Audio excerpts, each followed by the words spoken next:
PME Professional Diploma course, the Sugar Flowers module, includes a variety of flowers which we end up making throughout the course. We use gum paste and we'll work with a little bit of fondant as well.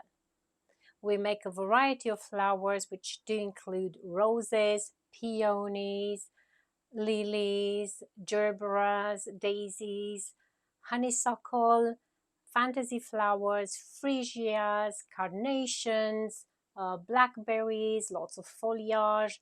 And at the end of the course, we create floral arrangements using those elements which we've done throughout the course.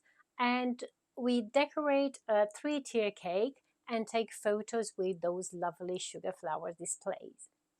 All that is required for the course is included in the price, and then when you go home you take away all the flowers you produced plus the 3-tier cake dummy and your student kit.